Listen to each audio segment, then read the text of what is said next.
Gary and I have been secretly married for 7 years. It's all because the Booths don't want to go public with a husband who's in show business. One day, I suddenly said I wanted to bring the kid to his show. I was so excited, but then I watched Fred and our son become special guests on a hot new star segment. The whole internet was ready to see me embarrassed. The host asked me, "Where's your wife and kid?" Under Fred's gaze, I chuckled. "My wife just left, and I'll just pretend I don't have a kid." When Fred showed up with Jimmy, the live stream's view count shot through the roof. Did I see that right? Business mogul Gary on a variety show? I heard she came for someone important. It must be for her mysterious rumored husband. Even the Booth's little one made an appearance. I felt a bit relieved, thinking she had finally come around to supporting my work. Before I left in the morning, as she fastened her cufflinks, she casually said, "Fred, I'll be on your show tonight." I thought she was coming for me, especially since she brought our son, so I reached out to greet Jimmy. Next thing I knew, I felt like I got slapped. I watched mother and son pass me by without a glance, heading to sit in the guest spot with rising star Harry. My hand froze midair. I barely whispered his name. "Jimmy." Jimmy glanced at me briefly, then turned his eyes back to his mom.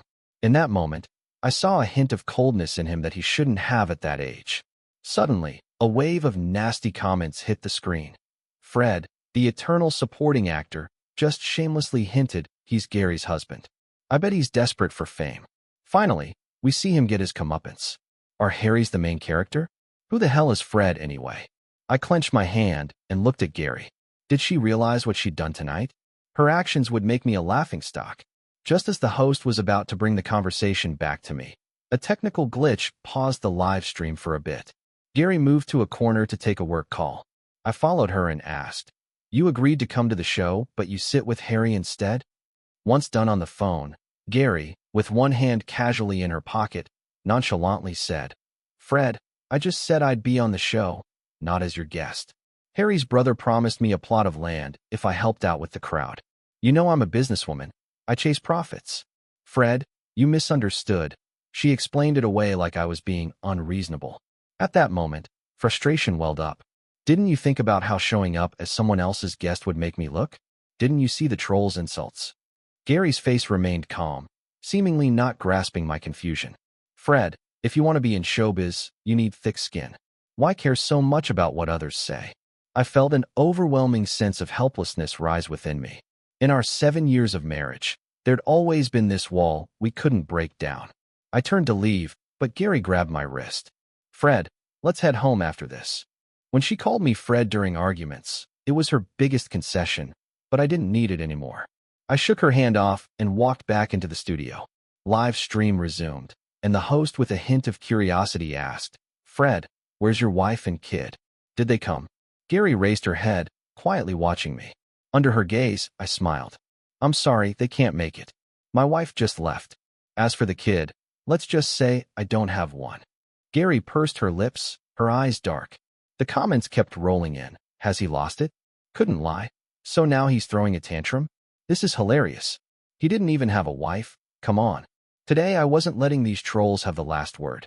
Earlier, I had a trusted nanny snap a photo in my room. Now I had it up on the big screen. The comments paused for a few seconds, then went nuts. Am I seeing things? Is that Fred and Gary's marriage certificate? What's Gary doing, not sitting in her own husband's guest spot and sitting in another guy's? What's wrong with Harry, inviting someone else's wife and kid as guests? Besides me, everyone else had dark looks on their faces. Oddly, I felt a sense of relief and continued to explain. I'm preparing for a divorce, so in my heart, my wife is already gone. I don't plan to fight for custody over the child, nor can I win it. I don't plan to continue recording this show either. After all, with the divorce, I should be getting some money which will cover the penalty to the production team. After living 20-some years by the book, at this moment, I just want to do things my way. I barely reached the parking lot before my mom called. She berated me right away. "Are you crazy? Saying you're divorcing on a live stream? If you get divorced, how's your dad's business going to run? We've been relying on the Booths for support these years, don't you know? Apologize. Go apologize to Gary and ask for her forgiveness." I cut her off. Today, it was Gary who embarrassed me first. Why do you care who she supports? Which young actor she's backing? Your dad's project has a funding gap. Your brother's gaming company just started and needs Gary. I couldn't take it and hung up, turning off my phone. A deep weariness filled me. My marriage to them was just a tool to leech off. Turning around, I saw Gary leaning against my car, looking somewhat out of place. Where's Jimmy? I had the driver take him home first. I stopped the show. There wouldn't be any gossip tomorrow either. Stopping the show, halting the gossip was no surprise. She had the power to do all this. Gary always handled things decisively, with an innate confidence. She even thought that divorce was something I was merely saying, and that with some persuasion I'd fall in line. She softly said, "Fred, today with that scene, the internet will have a field day with me." I chuckled back, giving her earlier line. Gary, have a strong heart. Why care about what people say?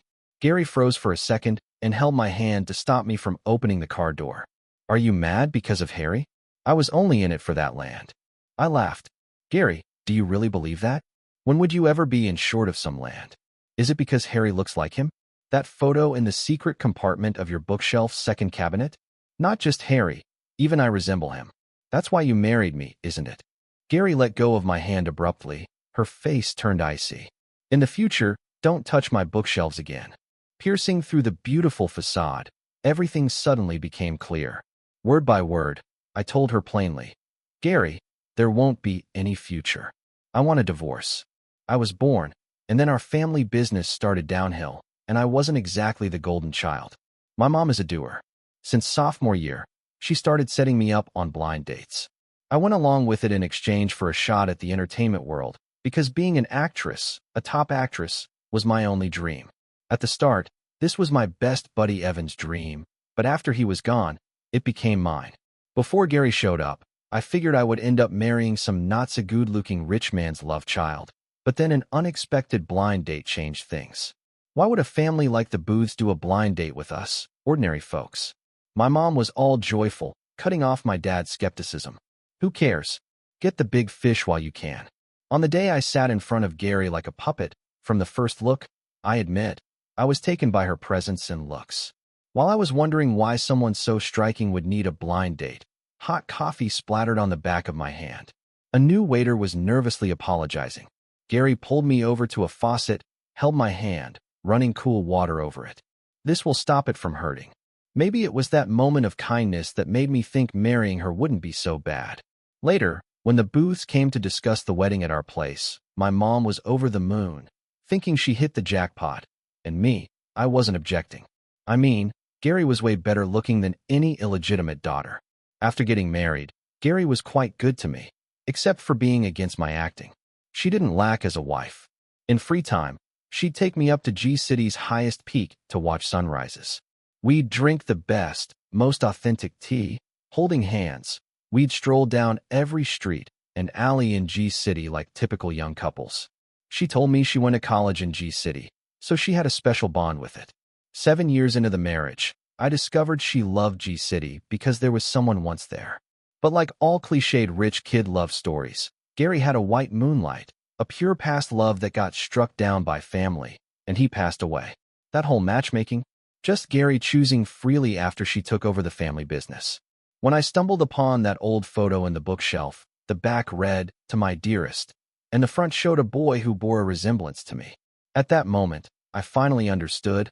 I was merely a stand-in. All the sunrises we saw, the tea we drank, the streets we strolled, were memories of her and him, not the love I imagined. In the quiet of the underground garage, you could hear a pin drop. Gary lit a cigarette, and it snapped. Divorce? What about Jimmy? I gave a soft laugh. Did you forget? Your mother says I'm not right to raise a child. He's 6, yet I've barely spent 6 months' worth of time with him over the years. Gary's mother had a firm grip on Jimmy's upbringing, grooming him as she did Gary. You're the one who didn't want him first. Gary looked down on me. Such a plain sentence, yet it pierced my heart like a needle. I've said it countless times, I didn't reject Jimmy. I had severe depression then. I just couldn't get close. I feared I might harm him. But Gary would forever ignore my explanations. I once thought she was just cold, focused on her big career, inevitably overlooking the small stuff. Then I realized, without love, nothing really mattered. Over the years, I remembered everyone's birthdays. No one ever remembered mine, except Evan. Unfortunately, Evan is no longer in this world. Gary sighed. Calm down for a month, cool off. I cut her off. No need. I'm clear-headed. Even now, she thought I was just throwing a tantrum. As I packed and left the booths, I turned to pick Jimmy up from school. But even though he saw me, he didn't come right away. Later in the car, he frowned slightly. Dad, don't pick me up again, okay? It's embarrassing if classmates see. Why? I tightened my grip on the steering wheel. Who said Dad is a second-rate actor? In the rear view, he looked down. Grandma and Nana have said so. Mom doesn't like it either. We drove in silence. Back at the parking lot, I asked, what do you think? Jimmy's reply was adult-like and cold. Dad, change jobs. You're selfish. Never think of our feelings. I closed my eyes. Jimmy, has any one of you ever cared about my feelings? You won't be embarrassed anymore. I won't be picking you up ever again. It was my first time speaking to him so coldly. He stood frozen after getting out, bewildered. Without looking back, I drove out of the Boots place. In the rear view, Jimmy and Gary on the balcony got smaller and smaller until they disappeared. I glanced at the divorce papers on the passenger seat and sighed. Now skies are wide and oceans deep for me. Gary never thought Fred would file for divorce, let alone announcing her death dramatically on a live stream. It almost made her laugh in anger. In her memory, Fred was mild-mannered, not overly opinionated, except for that annoying acting obsession. He ticked the boxes for a husband back then. She married him because besides having a familiar face, he seemed easygoing, less likely to stir up trouble. She's acutely aware of the domineering mother at home. She didn't want petty family issues hindering her business expansion. Post-marriage, her choice seemed right. He was gentle, never quarreled with her mom. Even his movie gigs stayed local.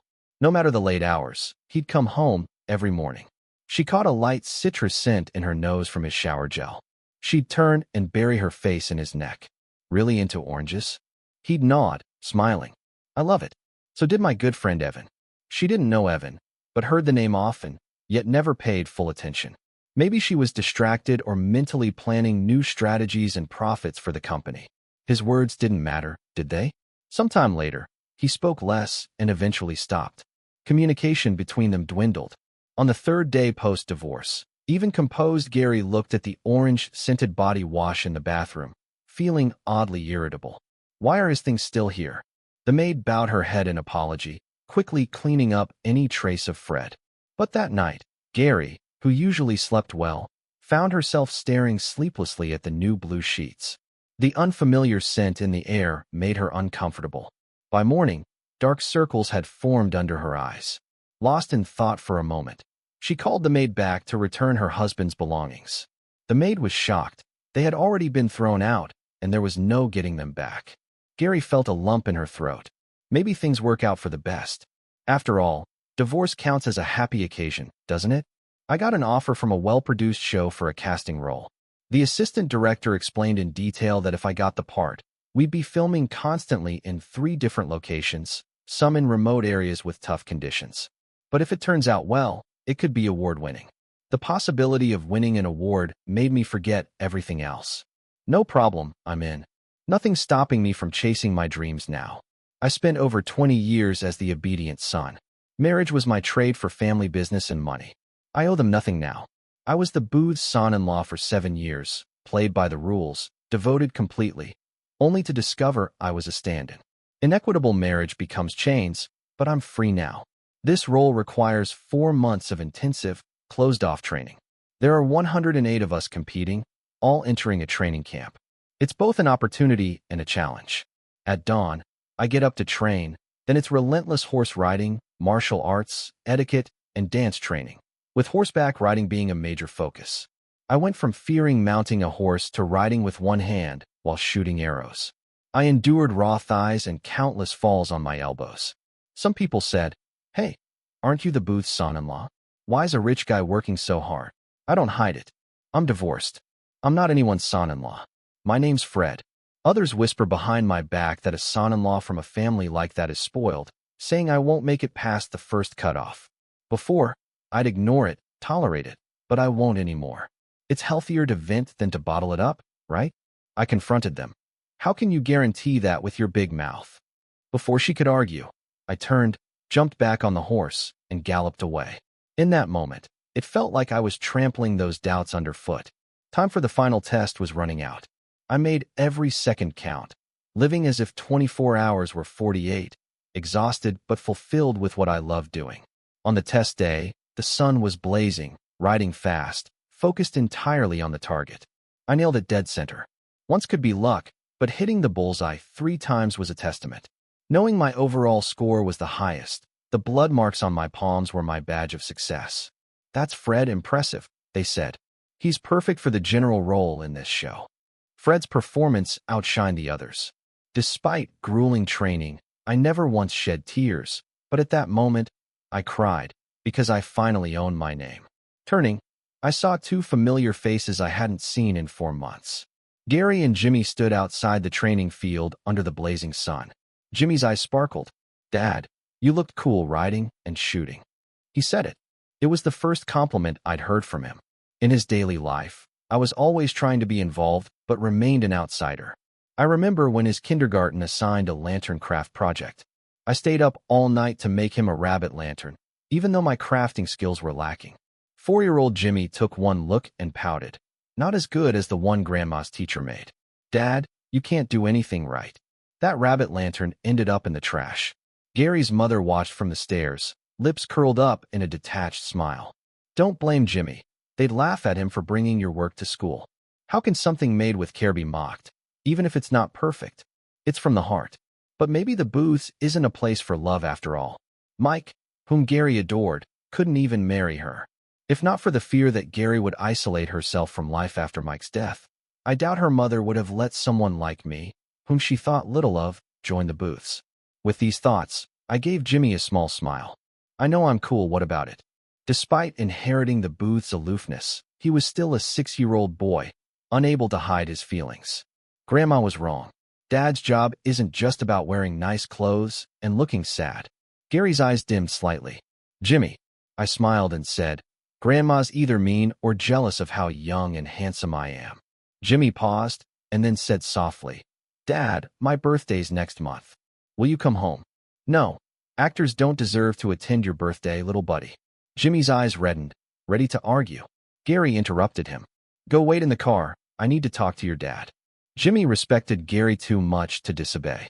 Reluctantly, he walked toward the car, glancing back at me repeatedly. Looking up, I met Gary's gaze. She stared intently with a slight smile. "Fred, why does it seem like you've changed since the divorce?" Raising an eyebrow. "Does that matter to you? If you've got something to say, say it. I'm busy and not indulging in your chatter." It was a line she once used on me. "Cat got your tongue." I turned to leave, but she held my arm tightly. "Fred, happy birthday." Divorced, yet she remembered my birthday. I pried her fingers off one by one. 7 years, a belated wish. Who'd be happy with that? I walked past her into the training camp, leaving Gary unexpectedly lonely. Quickly, I immersed myself in intense filming with the crew. Sometimes a scene demanded 10 to 20 takes due to acting partners or scripts, but no matter how tiring, it was never as exhausting as seeing Gary repeatedly. Her car always parked a distance from my way back to lodging. Never came with empty hands either, flowers or Michelin star chef's treats. Things she never did before. Things she'd never do. She was proud, aloof, and never flaunted our relationship before. Now, she seemed unashamed of it. At first, actors on set looked at me with envy. "Fred, is your ex-wife really Gary?" "Close. She's really pretty. Is she here to reconcile? Will you two get back together?" "She's gorgeous," I told them in a casual way. She was carrying the memory of a lost love in her heart, and for 7 years I was just the stand-in. Didn't fall for me during those 7 years of marriage, so there's no reason she'd suddenly like me after a divorce, right? Do you really think I should dive back into the same pit? Become the booth's son-in-law again, with no freedom and no emotional value? My only use was a business connection for my parents. They all waved their hands and said, "No thanks." After that, they no longer looked at Gary with admiration. Sometimes they'd whisper to me, "That dead woman is back again." Gary got out of the car, looking a bit worn out. She had a rough time with insomnia on this latest overseas business trip. "Fred, where'd you buy that body wash you used? I think that orange scent might help me sleep." I gave a small smile. "I mix it myself. You can't buy it anywhere." She paused for a moment. "Well, could you?" "No, I can't," I replied. nor did I want to do anything for her anymore. She didn't get upset, just pulled out a watch from her pocket and handed it to me. You said you liked vintage watches. As she spoke, the watch slipped between our fingers and hit the ground, collecting dust. I hadn't even reached for it. She raised an eyebrow at me. Don't like it? I like it, just not when you give it to me, I answered. Confusion flitted through her eyes. I made it clear. Gary, the best kind of ex is the kind that's dead to you. I recalled something she'd told me in the past. Fred, I really don't like it when people say my husband is a third-rate actor. You get me? So we spent 7 years in a secret marriage. History doesn't repeat, but it sure does rhyme. Gary, I really don't like people always bringing up my ex-wife. Gary, don't come back. You get me? And with that, I walked off on her again. Gary suddenly felt a slight pain near her heart, especially when the watch hit the ground. She picked it up for a look, then tossed it in a perfect arc into a nearby artificial lake. After the ripples settled, all was calm. It was the first time she ever did something like this, something she used to think was childish. She thought she was going crazy. Since the day she couldn't beat her insomnia post-divorce, it felt like some factor in her blood was waking up, yelling at her to reassess her relationship with Fred. That night, she couldn't sleep again, so she drank until she was tipsy and invited an old friend over to drink with her. Her friend swirled her wine, giving Gary a puzzled look. Are you realizing post-divorce that you actually love your ex-husband? Gary's hand froze for a moment, then she chuckled. Maybe I'm just not used to it. Her friend laughed. Compared to the one before, who do you feel more comfortable with? She said, referring to Mike, the upperclassman from college. Mike was the heartthrob of the university, handsome, bold, and when he liked someone, he fell hard. He pulled out all the stops to woo Gary, and it was campfire gossip around the whole school. Young Gary was naturally drawn to such a charming guy. On the day they officially got together, Mike handed her a photo, seriously insisting she sign it, marking her true love. Gary, I want to be your most beloved man. She kept that photo for years subconsciously. Later, Gary's father broke them up. In their family, it was okay to date casually, but serious intentions, forget it. He struck at her psyche with the coldest words. Your aunt slept with that boy. That day she broke it off with Mike. In the sports car, he bit his lip, tears falling. I didn't. An event host tricked me into going. Nothing happened. I ran. Believe me. Gary scoffed. You think my dad would lie to me? Mike, proud as he was, demanded to get out of the car. During the scuffle, a truck hurtled toward them. Everything went dark, ending in regret. Gary's father indeed lied. He wanted his daughter to marry someone from a wealthy family, not an orphan like Mike. Gary skipped her father's funeral years later. Mike became her buried guilt, unrelated to love, just guilt. If she'd believed him, if she hadn't passed out that day and could have pulled him from the car, maybe he wouldn't have died. After a bottle of booze and a heartfelt recount, her friend patted her shoulder. That's guilt, not love. Think about it. If Fred were there instead, what would you do? Gary was silent for a long time. She took a big drink, her throat bobbing. Then I'd die with him, she finally said, lightly intoxicated and self-deprecating. It was a rare day off for the crew. The third female lead shyly invited me to a movie. I politely declined. I'm focusing on my career, no dating plans now. She handed me the ticket anyway. Watch or not, up to you. If you ever plan to date, let me get in line. I laughed at her honesty. But then I looked up, meeting Gary's calm gaze with Jimmy by her side. I rubbed my forehead. Here we go again. Half an hour later, we were sitting in a cafe. Jimmy, with his little chin raised, said, Dad, I don't want you to date that person. I propped my chin on my hand, smiling. You're not even grown yet, and you act like a mini tycoon. You live in a big villa on the hill, not by the sea. Don't concern yourself too much. Jimmy clenched his little fists. Dad, you've changed. I don't like how cold you are to me and Mom. I took a sip of coffee. Really? I kind of like who I am now. Pouty, he accidentally knocked over his juice, spilling it on his white shirt. Gary frowned slightly. Go to the washroom and clean up. When Jimmy left, I dropped the thin mask I wore, frowning at Gary. Didn't I say not to come find me? She ignored the question. Was that person trying to pursue you? I laughed in frustration. Gary, we're divorced now. Who I'm with, what I do, is my business. Fred, can we go back to how it was? Gary asked. Jimmy wants you home. He's 7. Can't grow up without her dad. Maybe you could soften a bit for the kid. I can change all the things you used to dislike. I felt it. This was the most earnest Gary could be about mending things between us. For someone so privileged, she's probably never had to plead before. Gary, it's over. We can't go back. I said, that little bit of regret I had about you, really, it doesn't have anything to do with me anymore. Gary is starting to feel like she's losing it. Even after being turned away so many times, she just can't let go. Fred is gentle and kind, and she hopes that if she holds on long enough, he'll eventually come around. In the past, her guilt over Mike kept her from opening up to anyone else. But 10 years have passed, and she knows it's time to move on. The day she finally burned Mike's photos, Fred unexpectedly turned up at her door. Gary, as a favor between cousins, can you help me one last time? Fred was Mike's cousin, and last time he used Mike's name for a live stream. Gary stared at Fred intensely for a while. What is it? Gary, my movie's premiering next month, but another film's premiering at the same time, and it'll steal my spotlight. Can you help push back their release a few months? Fred knew Gary had the power to make it happen. That's the power of money, right? But what Gary didn't know was how much she'd regret this choice in the future. She called her assistant and assigned this shady task. Her assistant hesitated. Gary, the lead in that movie is Fred. Are you sure about this? Gary paused for a moment. It's just a delay of a few months, not a cancellation. I'll make it up by promoting his movie more later. Just do it like Fred asked. After the filming wrapped, a rough cut was ready. The crew watched it, and everyone was thrilled. The director was especially excited, saying, "This cast is amazing. This film is going to be big." The oldest member, Emma, who played my grandma, was especially excited. She was 93, and despite having a career in TV, this was her first and last film. "If I can see it on the big screen, I'll die content," she said with a smile. I reassured her. Just 2 more months, it'll happen soon. But life is unpredictable. The film was unexpectedly ordered to undergo changes, and its release indefinitely delayed. The joy vanished under a cloud of disappointment. Emma was old, and sudden illness at her age was. She lay in the hospital, tears in her eyes, wishing she could see the film before she passed.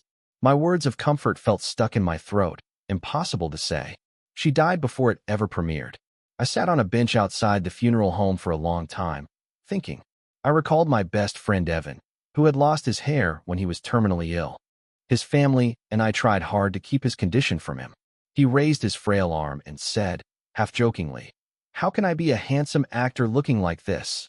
I choked up and said, "You'll get better, you'll win awards, and I'll be there cheering." But Evan held my hand tightly. "If I'm not around, stay away from rooftops. Life will offer hope. You can't give up on the world or yourself because of your family." He knew everything despite our efforts. "Gary, I'm not going to make it. But if you enjoy acting, please make that dream come true for both of us, okay? You're a man of your word, Gary." Evan was afraid I'd try to end my life again because of my family. He must have thought that once he was gone, no one would be there to pull me back from the edge. He wanted me to live, so I did. His dreams became my dreams. But weren't his regrets the same as Emma's? In my childhood, I was powerless to change Evan's fate. Now, once again, I couldn't fulfill Emma's last wish. I felt deeply helpless. That's when the director told me the truth. The film's delay was due to Gary's influence. Rage burned through me like fire. Without her meddling, Emma's wish could have been granted. I was certain I'd win an award and fulfill Evan's wish. I went to see Gary for the first time since our divorce. She looked surprised, a bit happy. I used all my strength and slapped her, so hard my hand stung. Gary's face hardened. "Fred, that was too much. You can't just bully me because I like you." I laughed bitterly. "Gary, this is how you show your love? By suppressing the movie I worked so hard on, for Harry? You ruined someone else's dreams for your own selfish reasons." "Fred, he's Mike's cousin. I just wanted to ease my guilt." I had pieced together her past with Mike from various people. Though I didn't know him personally, I mourned for a young life lost to a relationship. "Gary, if you were so devoted, you should have died with Mike. Why drag others down with your guilt?" Gary's fingers trembled slightly. Her face never more disheveled.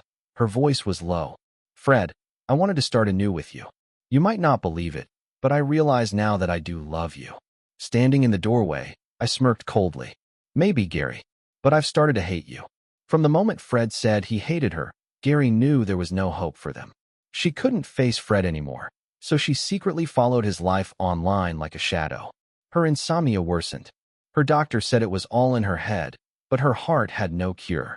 Now, 5 months later, the movie starring Fred finally premiered. Its high production value and stellar performances led to both critical and financial success. When Fred stood on stage accepting his Best Actor award, Gary and her son Jimmy were in the audience. "Mom, Dad looks amazing. Like he's glowing. He's amazing. He achieved his dream." Gary nodded. Then she whispered, "And I lost him." That year on G City Street, Fred disappeared after a phone call, but when she turned around, there he was, holding out 2 ice creams with a cheeky grin. "Have some. It's sweet. I won't disappear. I'll stick with you." The moment she turned around, Fred was already standing in the spotlight, but there was an unbridgeable chasm between them. After the award ceremony, she asked the butler to take Jimmy home first. She drove alone on the loop highway, trying to shake off the frustration that wouldn't disappear. The radio happened to be playing gossip about Fred being the newly crowned Best Actor. "Fred, I heard you're ready for a new relationship. Is that true?" His voice was clear and confident. "Life goes on. If you meet the right person, why not give it a try?" As the host congratulated him, Gary's speed raced up. Unknown dangers loomed like a beast. A section of the overpass collapsed. If Gary had slowed down, if she'd hit the brakes, there might have been a chance. But she did nothing. At that moment, she inexplicably gave up on all actions. Fred was right. When Mike died, she should have died with him. She never cherished what she had. She tried to make up for her guilt over Mike's death with Fred. What could replace the regret of losing Fred? As the car tumbled down the hill, she longed to ask him, "Fred, if I die, will you miss me like you miss Evan?" But she knew he wouldn't. She wasn't worthy. When the host announced Fred's name, I almost went deaf for a second. The director and co-actors smiled and urged me on stage. Holding that crystal-clear trophy, I genuinely felt I'd made it. The world is vast, and only hard work lives up to time. "Evan, I did it. I got the Best Actor crown. Did you see it?